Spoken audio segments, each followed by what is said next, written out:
You ready? Ready.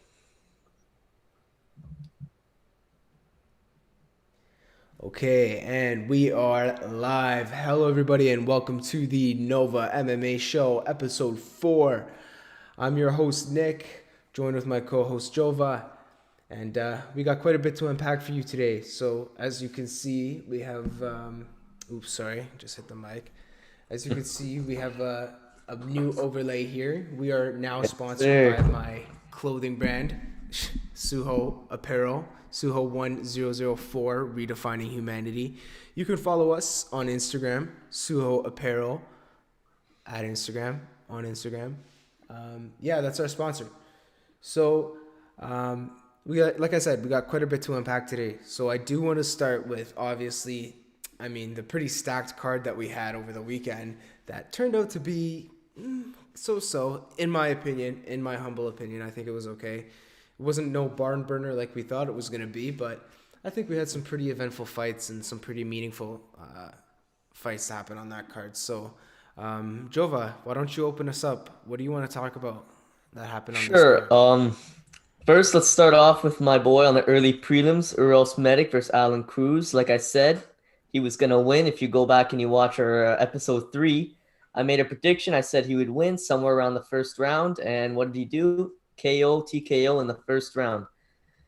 Like I said, I see a future for this guy in the UFC. He trains hard. He's not a big talker, but he can put the hands to work, and we saw that on Saturday night. So I hope to see more from him, and I'm excited to watch him fight again. Yeah, I mean, there was a lot of great fights on the undercard for this pay per view. I want to talk about one that was on the early prelims, I think it was, and Yep. that's Kennedy Nunchaku versus Carlos Ulberg, which is one of Israel Adesanya's teammates. Yeah.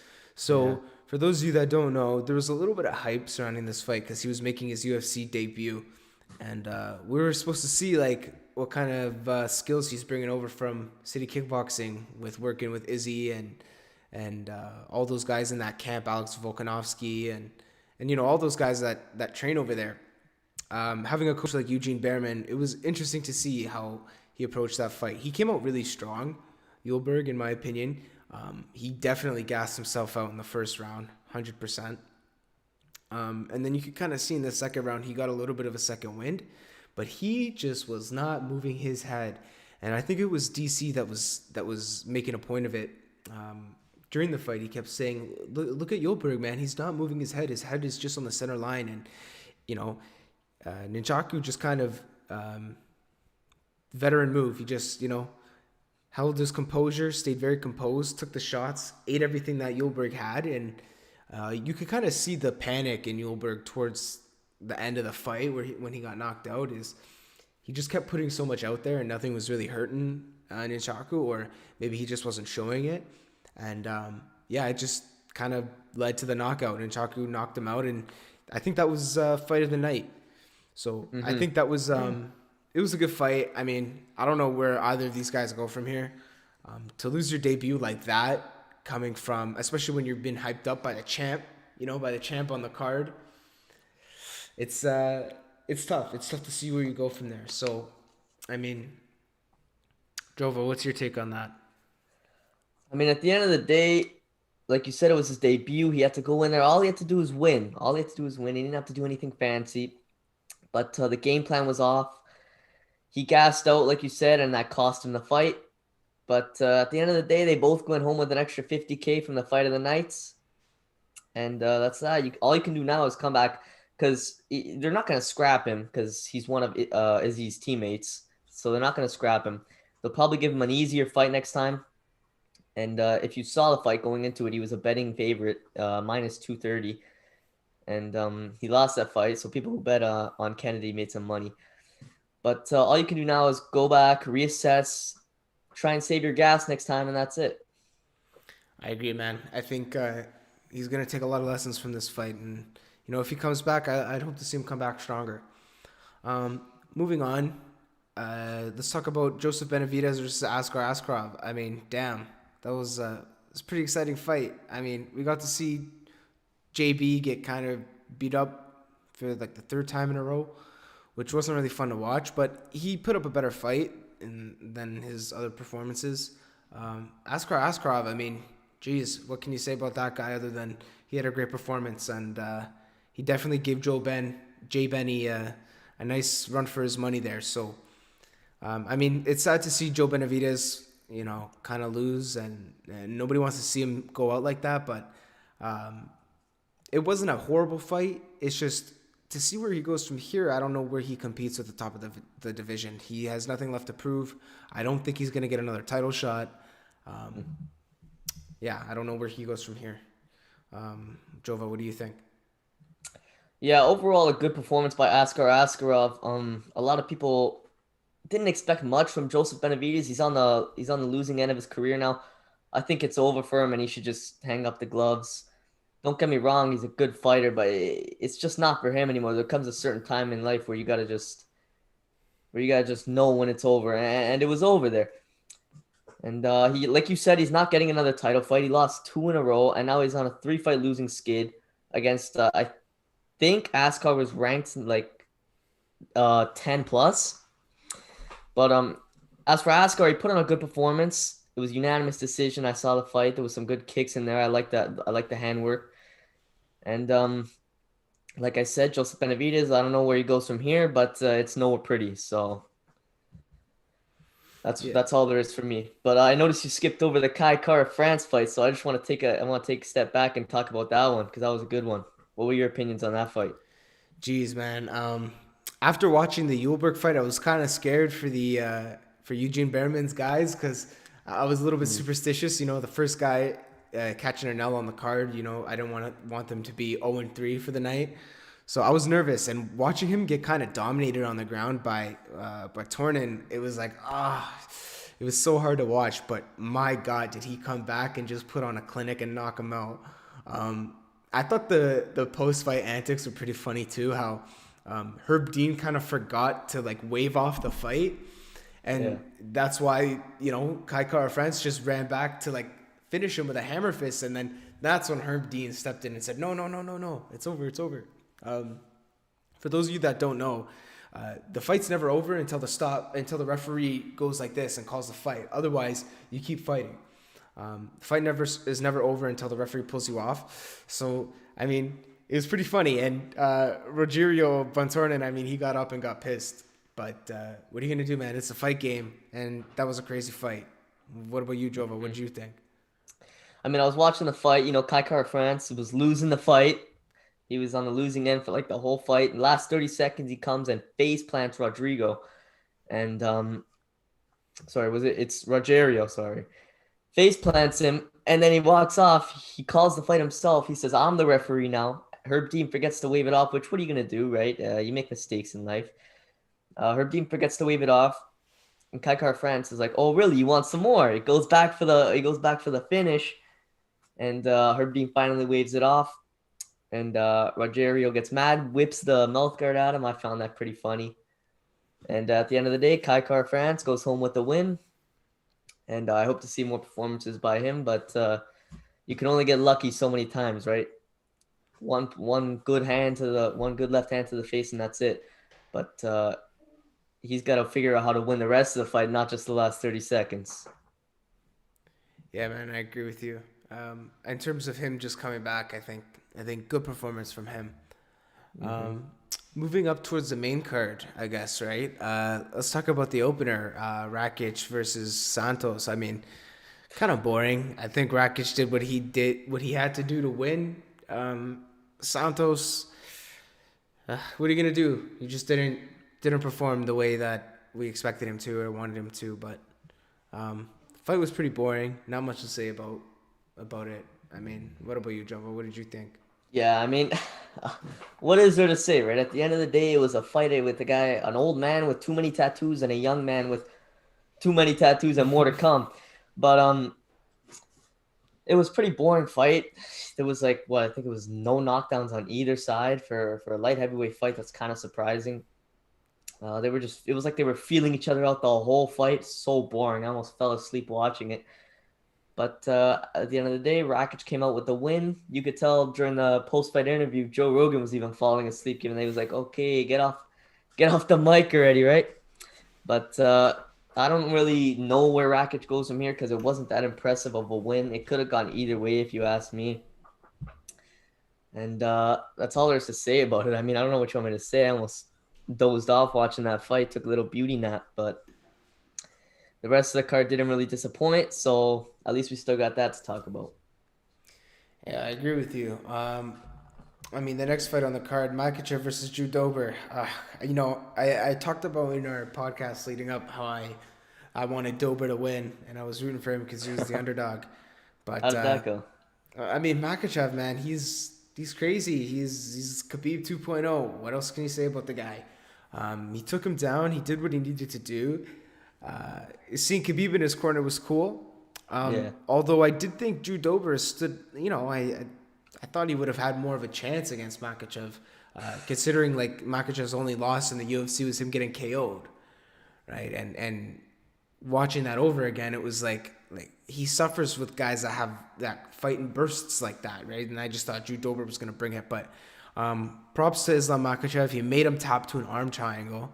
That was crazy, dude. I would really like to see Makhachev fight somebody like Tony Ferguson or Charles Oliveira. That's for sure. What about you, Joe? What'd you think about that one? I mean, yeah, it was pretty much complete domination leading into the third, and it was like, okay, might as well just like get this over with, right? Might as well scrap the third round altogether. But the submission asked for an arm triangle. I don't really see it like that. I saw it as a exhausted Drew Dober who was looking for a way out, and the shoulder pressure of the arm triangle was getting to him. It wasn't exactly the blood choke. So yeah, it looked like he tapped to that to me. It looked like he wanted a way out because he knew he lost the fight. But who knows that? Like you said, you get knocked out once, like Islam did. You come back and you make the rearrangements, and he did that, and he showed that tonight. And he's gonna show it in the future. And who knows if he's the next Khabib? That's a scary thing for the lightweight division. That's for sure, man. I mean, that's why I'm saying I would like to see him kind of. I think seeing him matched up with Tony is the closest that we'll ever get to Tony versus Khabib. So um, Yeah. I need to see that fight. I would love to see that fight. That fight needs to happen. Dana, put it together. Um, we got to talk about the three title fights now. So the first one, obviously, Aljamain Sterling is the new And bantamweight new. champion of the world. So I called it. Doctor Stoppage. Oh yeah. kind of disqualification. A little So bit.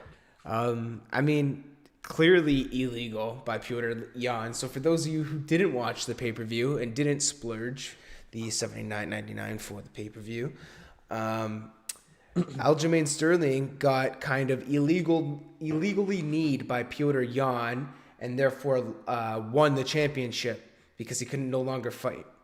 I don't know if you've watched the Rocky movies or the new Creed movies, but that was literally like a scene out of Creed 2.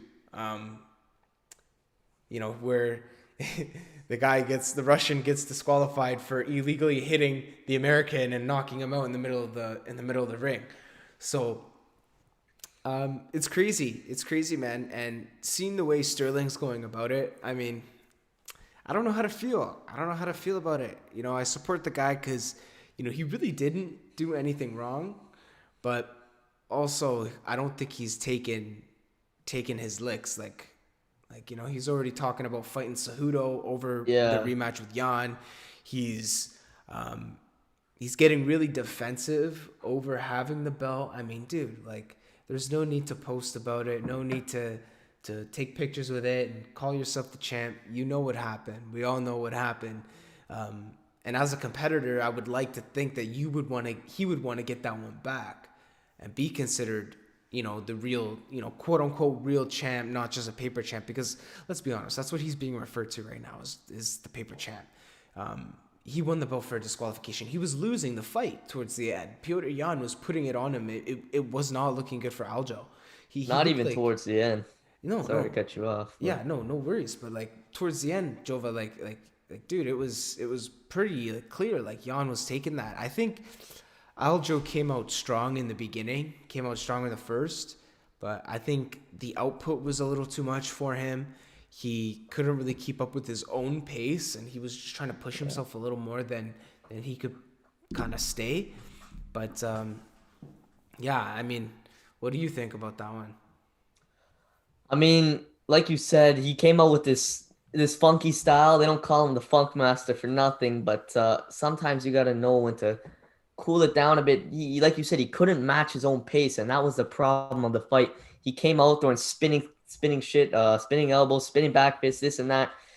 And don't get me wrong, it looks sick as hell. I was enjoying the fight, but after the second round, it's like, okay. After he got sat down by that right hand near the end of the first round by Peter Yan, things really changed. His gas tank started to get affected, and he started to get taken down like it was nothing. It looked like Peter Yan would just push him, and he'd go tumbling to the ground. The takedowns were a big part of the fight too, because they were scoring him mad points. Like you said, it looked like he was losing the fight towards the end, but if you look at the cards, he was losing the fight almost the whole way through. It's maybe he won one of the rounds, but he was losing pretty much the whole fight. And as for the knee, that was clearly illegal. Everyone says it, and I think people are being a little bit too hard on Aljamain. At least, like the moment it happened, they were being too hard on him, saying, "Oh, you should have got up and keep fighting. You should have." Think about it like this: if he got up and kept fighting, not only would he have lost the fight, he wouldn't have gotten the belt, he wouldn't have gotten a rematch, and he would have got half of his purse. So that says something. Now that he won the fight, think about it like this: he gets the belt, he gets a rematch, he gets his full purse. So all the people are talking about Aljamain should have got up. He should have got up. He should have continued the fight. I would have done the same damn thing, because if you want that rematch bad enough, you're gonna stay down and you're gonna get that belt and get that rematch. And he's got a family. Like the guy's got to provide. You can't, like he said in this post fight, you can't let your ego get in the way of the fight. He needed to provide for people, and that's, yeah, he did what he had to do, and he was concussed. Don't get me wrong, that guy has a concussion, definitely. That knee was brutal, and on the side of Peter Yan, it was a bit of a corner mishap. He asked if he could do it. His corner said yes. The ref said no, and he still went through with it, and that's what caused the disqualification. So all Peter Yan can really do is go back and do what he did against Aljamain in the rematch. But I was on Aljamain's side in the beginning, but then I see videos come out of him standing next to Henry Cejudo, him partying with the belt, and it's like, what are you doing, man? Like you throw the belt on the ground in the octagon, talking about I don't want this belt, I don't want this belt. Start crying in the Yeah. post fight interview. Like, Mm-hmm. what are you doing? And then you go and party and you show the belt off. Like that's Yeah. a dunce move. That's an idiot move. I But agree with you, 100%. yeah, and here's my take. The guy could barely get past. Sorry, he couldn't get past Peter Yan. How in the hell he's gonna get past Henry Cejudo, one of the best bantamweights and the best flyweights to ever do it? So Yeah, that's my take on it. yeah, I'm not impressed. I am not impressed by your performance, Aljo. I am not impressed. Um, yeah, I like the way he responded to winning, like in the moment, getting pissed off and throwing the belt. I don't think they should have let him do an interview after. No. When you're knocked out like that, you shouldn't be given a mic. And then, like you said, Jova, it sends the fans into a little bit of a confusion when he starts to post stuff with Henry, when he starts to take pictures with friends and family with the belt and calling himself the champ, and then taking pictures of other fighters and calling himself the champ. It's weird. It's weird, Mm-hmm. and people are gonna get pissed off, and he's getting a lot of hate for it. I don't think he deserves all the hate because I don't think he did anything wrong. Um, but I also think he just doesn't know what he's doing and how to go about it. And I don't know if he's surrounded by the right people to help him go about it in the right way. I think he's got to own up to it, or like own up to what the situation is and face the facts and go out and fight Jan. Or you just got to go full blown Colby Covington and turn into a heel and hold on to that belt as long as he can, baby. I would take that suspension, however long it is, that he's gonna get for being, concussed, and make Jan wait another 12-week fight camp to fight and not fight him until 2022. Rake in that championship money, buddy. If you're gonna soak it all in, you know. I Yeah, I mean, mean, yeah. I think we beat this one to death. I think we beat this fight to death. The Aljo fight. I Let's still got a little more to say. okay, go ahead. Yeah, just to finish it off, you do one of two things if you're Aljo. You accept it or you reject it. You either pull what he did and you throw the belt on the ground, you stomp out, you cry in your post-fight interview, and then you don't say anything on social media, or you accept it and you take the belt, you don't throw it on the ground like a dunce.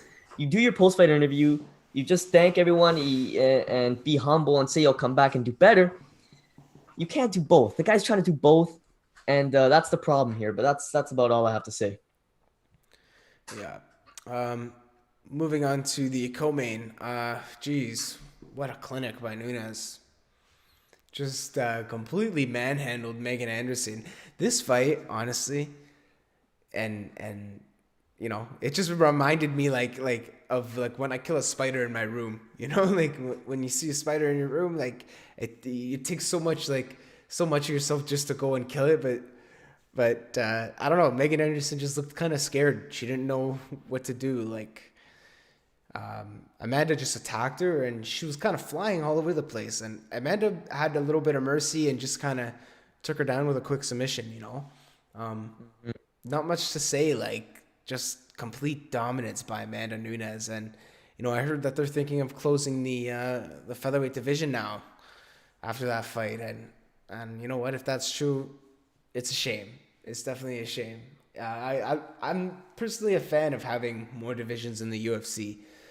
It gives people more of an opportunity. There's more belts, there's bigger fights, a lot more bigger fights. Yeah, it's a shame. What do you think, Jova? I mean, yeah, of course, you always want more divisions, but you want the division to be competitive. That division is not competitive. Every fight with Amanda Nunes, you know how the outcome's gonna go. And every time in the ads they say, this might be the person to beat Amanda Nunes. This might be the person. They can strike, they can grapple, they can do this, they can do that. And guess what? They're never the person.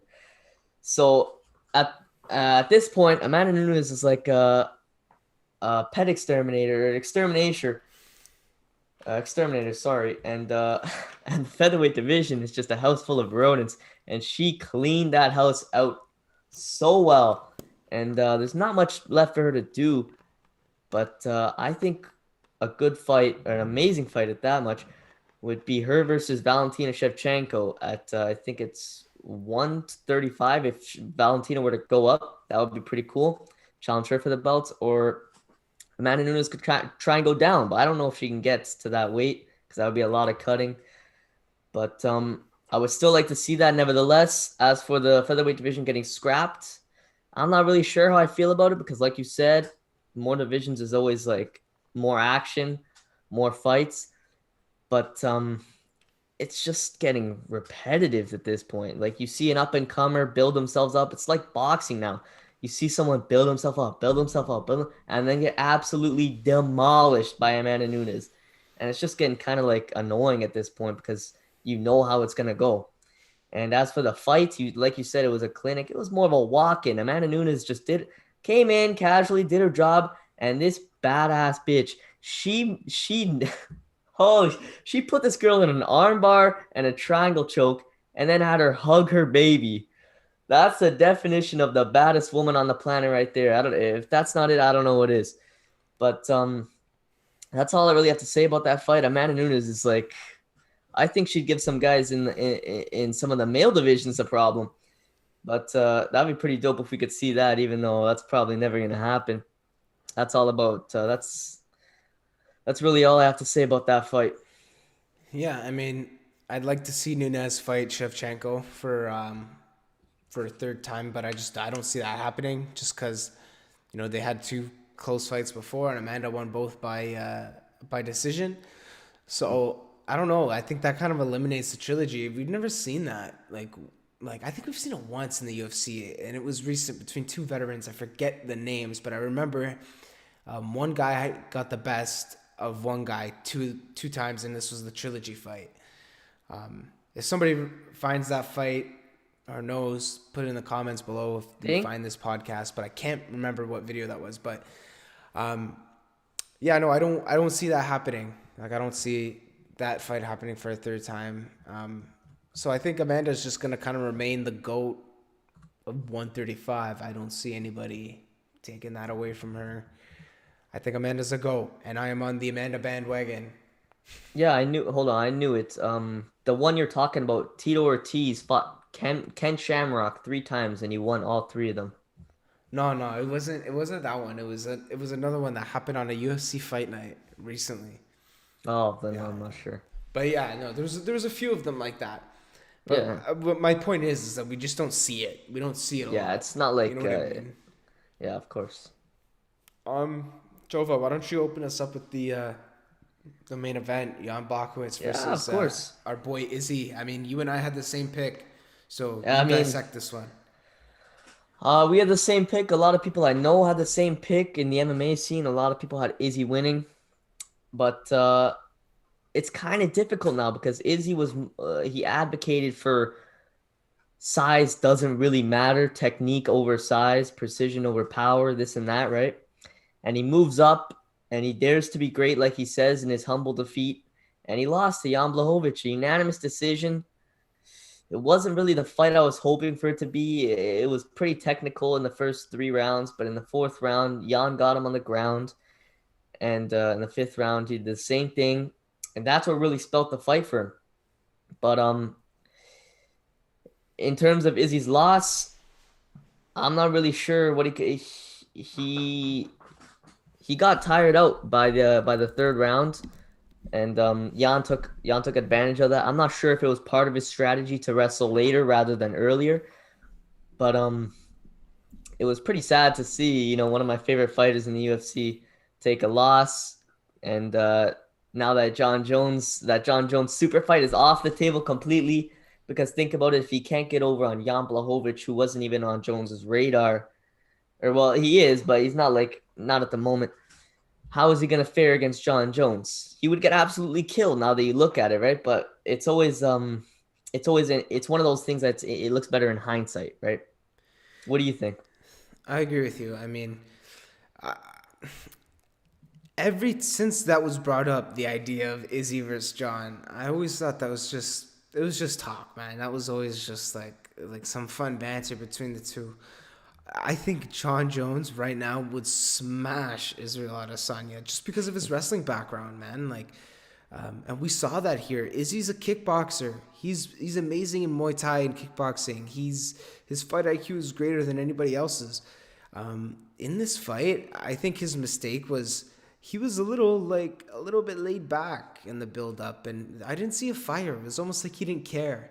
And when he talked about moving up, it was like my coach thought it was good for me to move up, so now's the time to move up. I'm gonna move up, right? And it wasn't like, I want to move up. I'm chasing greatness. I want this. This is something I want. Jan has something I want. I'm gonna go get it. I didn't see that fire in him, and I think that Izzy has to want it to really, really, to really get it. Like when he fought Robert Whitaker, he talked about wanting to make his nose bleed in the stadium that he sat in the nosebleeds, like stuff like that. Like that was the stuff that, kind of made you fall in love with Izzy. Like, his takedown defense was okay. I mean, he didn't really get taken down too much until the later rounds. One thing I found interesting is it was almost like he respected Blachowicz a little too much because he tasted some of his power to the point where Jan was waiting on a lot of his feints. He was reacting, very reactive to a lot of Izzy's feints when he was putting him out there. And it left him open a few times, and Izzy just didn't really capitalize on Jan reacting to his feints. And I don't know if that was Izzy being hesitant because he respected Blachowicz's power or what it was. But yeah, I mean, I don't think this really hurts Izzy's star power. Big deal. He's not undefeated anymore. Not many fighters go undefeated. A decision loss to Jan Blachowicz when he was going up in weight to challenge for double champ doesn't do anything to his star power.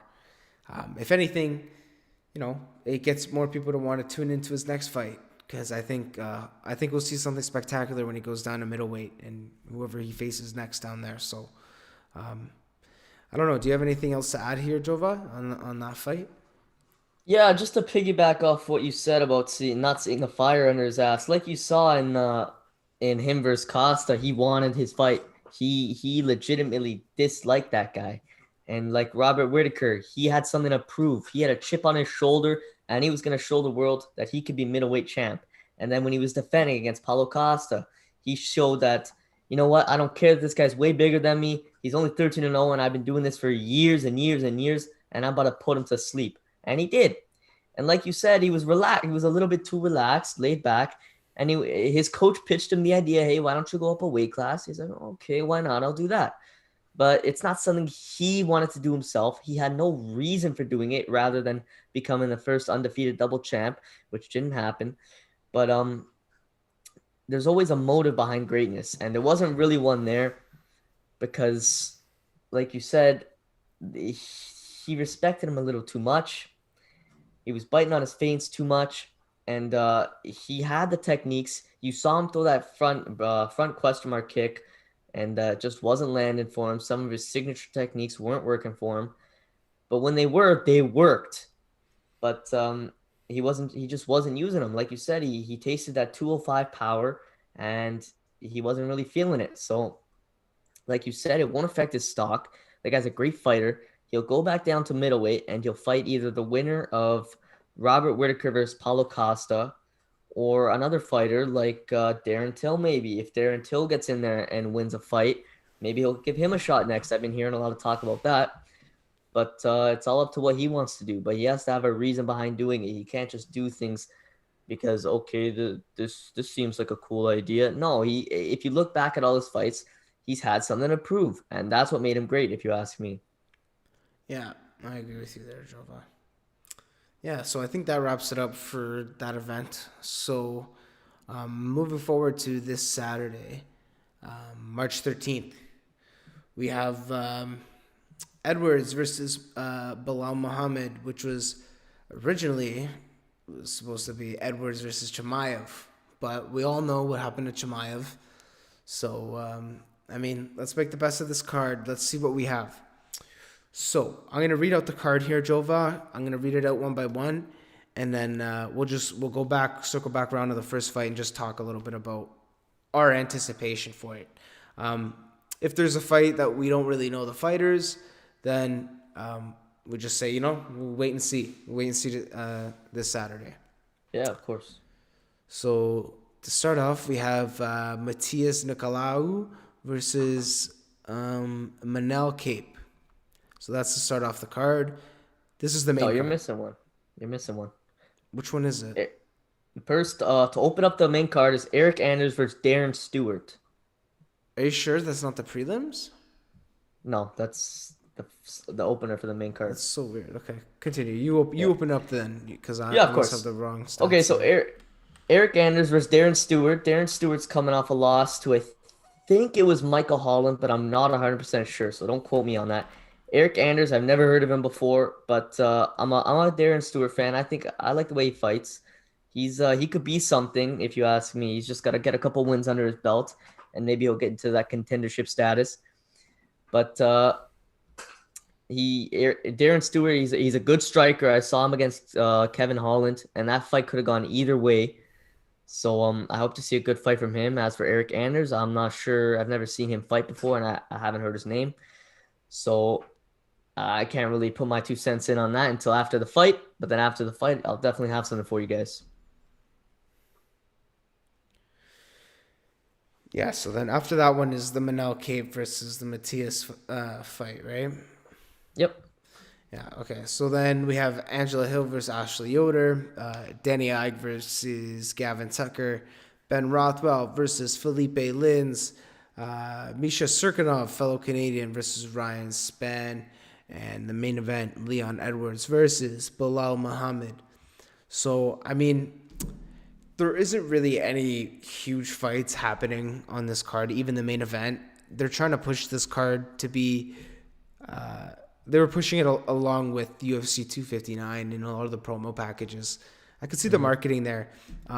But I do think that, there's going to be a few fights in here that are going to be, like under the radar, like pretty good fights. Like on the prelims, I see we have Nasrat Hakpras versus Don Mage. That should be a good fight. Um, then you got Courtney Casey versus JJ Aldrich, which should be a good fight too. The Eric Andrews fight, fingers crossed that'll be a barn burner. I always love seeing Manal Cape fight. I don't know. I think he's very technical. Um, Angela Hill, she's a feisty, lady. Trains with Shoot. Dominic Cruz. Yep. Then you got Danny Ige, he's a complete beast. I mean, he's a tough son of a bitch. So I think that'll be a good fight versus Gavin Tucker. Ben Rothwell versus Felipe Lins. It'll be good to see two heavyweights scrap right before the main event. Or sorry, no, that's not. Sorry, that's not before the main event. That's before the co-main. Then you got Misha Serkinov versus Ryan Spann. Hopefully, we see some good action between those two light heavyweights there. And then I guess honestly, the only one that's worth dissecting really is Leon Edwards versus Bilal Muhammad. I mean, Edwards, he's on an 8-fight win streak. He's looking pretty dominant. The odds I believe should be in his favor. Like he should be the favorite over Muhammad. And I think he gets out of there with a decision win. I don't think we see anything really exciting. I think it'll be a very technical fight between the two of them, especially having Bilal Muhammad come in on short notice. I think he's going to be more technical in there. And I think he's going to try and make it more exciting. But we've also seen guys that come in on short notice, they're more cautious, right? And Edwards, he's not a stupid fighter. I think he's going to be cautious and play it safe and do what he needs to do to get the win here. And hopefully we could see Edwards get a title shot after this fight, because I do think we need to see Edwards versus Usman Part 2. What about you, Jova? What do you think about this main event? If you want my 2 cents, Leon Edwards has no business fighting Bilal Muhammad, number 3 versus number 13. However, I've got to give Bilal Muhammad props for stepping in on short notice for Hazmat Chimaev. And Leon Edwards has to take this fight because he has to stay active. Otherwise, they're just going to remove him from the rankings. However, we all know how this fight's going to play out unless it plays out completely wrong and Bilal Muhammad gets over on Leon Edwards, which is what he hopes to do. He said he hopes to make a statement and he believes he can be champion. So he has everything to gain, nothing to lose, where it's pretty much the opposite with Leon Edwards, who has nothing to gain, everything to lose. And like you said, I think Leon's going to win by decision. Very technical fight. I think Bilal's going to try and push the pace a little, but I think Leon's going to be too much for him. Other than that, I don't have much to say. I've never even really heard of Bilal Muhammad before. I've heard his name once or twice, but I've never watched him fight. He's flown under my radar pretty well. They have the same record, which is pretty unbelievable. But other than that, I don't have much to say about it. We're just gonna have to wait until after the fight. Hopefully, something spectacular happens, and will be some good coverage. Yeah, I mean, he just fought a month ago. He beat Diego Lima to a decision. So that's why I'm saying I don't think this is going to be, really crazy fight. I think it's going to be very technical. I think you're going to see two guys in their prime kind of just, go at it. So I'm hoping we see this is a showcase for both fighters, man. I'm trying to be optimistic. I'm trying to build the fight, trying to build excitement. I hope we see something out of these two fighters here this weekend for the main event. I mean, I don't think Bilal Muhammad gets a title shot with a win. I do think Leon Edwards is in contention for title shot with a win because that'll make it a 9-fight win streak. And then you could argue Usman's not going to go up to 85. So who else is there for him to fight, right? I would say Edwards before anybody else if he gets through Muhammad. So, yeah, I mean, that wraps it up for Vegas 21 Fight Night card. Is there anything else you wanted to touch upon, Jova? Yeah, we actually missed a few fights. We missed my boy Dominic Cruz. How can we miss Dominic Cruz versus Casey Kenny? Did we miss talking about that? Yeah. Jeez. Believe it or Okay. not, Okay. we missed Wow. talking about that, All and we right. missed Song Yadong versus Kyler Phillips. Okay. Okay. Take it away, man. Yeah, of course. Dominic Cruz, my boy, as you said, we put it up. We put the promos out on Instagram. If you want to go check that out at Nova MMA official. Dominic Cruz won by decision, and he completely outclassed Casey Kenny. It wasn't really close. I think Casey Kenny he had some opportunities here and there. There was a close guillotine, but he tired himself out, and that's pretty much when Dominic Cruz took control and just put the pressure on him. And people are saying Casey Kenny's gonna win. He's new. Dominic Cruz is old. It's time for him to retire. Dominic Cruz is a beast. You guys keep forgetting. Dominic Cruz, like I said, one of my favorite fighters. I'd like to see what's next for him. He called out an executive of Monster Energy. Did you hear about that after the post fight? Yeah. Yeah. I And did. it got pretty bad to the point where Joe Rogan himself had to cut him off, saying it's getting too political. And he went further into detail in the post fight interview at like after the fights, right? Which I don't really like the interview. I didn't like that he called out a monster executive, as bad as the guy might be, and as good as the reasons for him wanting to fight him might be, saying it'll be a charity event and we'll raise money and this and that. At the end of the day, Dominic Cruz, you need to climb the rankings at this point, right? There's a lot of contenders, a lot of good fighters in the bantamweight division as of now. And there's a lot of good opportunities for him. And he goes and calls out a monster executive, which was kind of disappointing. I was hoping he would call out someone more exciting. Like if Sean O'Malley got over on Thomas Almeida, I think it's next weekend or a few weeks down the road. That'll be a good fight, him and Dominic Cruz, or a couple others. But I guess we'll have to see now. I don't really care to see this charity fight versus him and some guy who's like 100 pounds heavier than him. I don't care. But as for anyone else in the bantamweight division, I'd be excited to see that fight. I love watching Dominic compete, and that's pretty much all I have to say about that fight. What do you think, Nick? Yeah, I mean, him calling out the Monster Energy executive dude. I don't know much about him. I didn't really hear. I didn't know who he was until Dominic Cruz brought it to light. But after doing a little more research and finding out, apparently he's some head at Monster Energy, and or some guy there who's in charge of who gets promoted or who gets sponsorship money. And apparently he like does some sketchy stuff with fighters and like doesn't offer people sponsorships or give them money, or it's something to piss these guys off. I mean, clearly it's something to rub heads or rub shoulders with one of these guys. Apparently he asks them, for a lot of favors and then doesn't really do anything in return. So I mean, I don't think we can even really choose a stance on that. I think it was kind of ridiculous for Dom to call him out, because that'll never happen. They'll never do that. They will never. Dominic Cruz will never do that. And why would he want to do that after he just got a win over a top contender? Why wouldn't he call somebody out like TJ? Call TJ out. Interrupt his title shot, dude. You beat him once before. I think he could beat him again. I think Dominic got a little bit excited. I think he got a little excited after his win. He was definitely on a little bit of an adrenaline dump.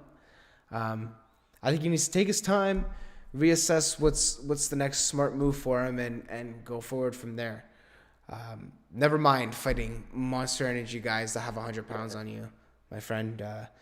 You're a bantamweight. You're the greatest bantamweight in the world. So stick to doing what you're doing, because you're doing good. Yeah, I mean, you have anything else to say, Jova? Yeah, of course. I'd like to touch on the Kyler Phillips versus Song Yadong fight really quickly. That was a good fight. Song Yadong, what a chin that guy has. Kyler Phillips, those shots would have put out almost anyone else in the division. Did you see that head kick in the first The round? head kick, yeah, I was just gonna bring that up. That was a Jeez. crazy head kick. I don't know how Song Yadong just took that like a champ, but he kept moving. I props to Song Yadong, even though Kyler Phillips got over on him, got the unanimous decision win, which was well deserved. I believe he should have got a performance of the night bonus there, because he put the pressure on and he showed Song Yadong who was boss, even though he's an unranked opponent, and Song Yadong is ranked number 14. Even though it's pretty low in the standings, it's still a number. A number's a number, right? But I'd like to see Kyler Phillips fight again, and I think he could be something. So, what do you think? Yeah, man. I think he could be something too. I think he, put on a great performance against a really tough opponent.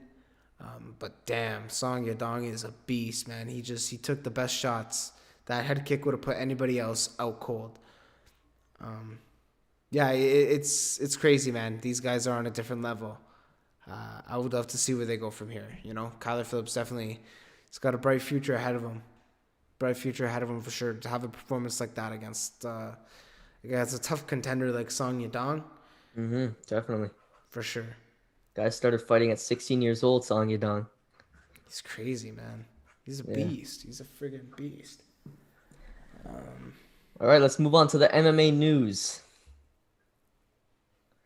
So, I haven't really been hearing much. I mean, if I have, it's kind of gone off my head right now because of all the talking we're doing about these cards. Try and refresh my memory, Nick. You got anything for me?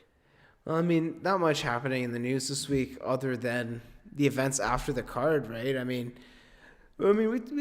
kind of touch upon the news a little bit within our breakdown of the cards. We stray away a little bit from the fights and talk about the stuff happening outside. Maybe the thing we could talk about right now is like Sterling's actions with winning the belt. I mean, We pretty beat that horse dead. So yeah, we beat that horse dead. I mean, I think we covered everything, man. It's been a pretty quiet week, Yeah. and we have I can't wait, for the next podcast next week. We got to talk about the Ngannou card because I think that happens the week after. yeah, Right? Jeez. some pretty good fights on that one. Yeah, We're gonna have to talk about that one. we got to break that one down. Yeah. Okay, so I think that covers episode 4 of the Nova MMA podcast. Thank you guys for tuning in, and thank you for the viewers for staying tuned. We're hoping to build up the followers, the subscribers. We know interaction's a little bit low right now because we're just starting out. But if you guys could drop a like, share our videos, and just stay subscribed so you can know whenever we're live streaming. You could follow our Instagram account at novamma.official on Instagram. And then you can check out our personal Instagrams. Mine is nickneri.png and Jova's is giovanni.imbrogno on Instagram.com. So, yeah, give us a follow. Thanks for watching. Thank you all for staying tuned. Thank you for being fans of the show. We appreciate every single one of you. And stay tuned for more. We may have some future giveaways with Suho Apparel. So, yeah, we might do some collabs there with our sponsors. So, yeah, thank you for watching, guys. It's been a slice.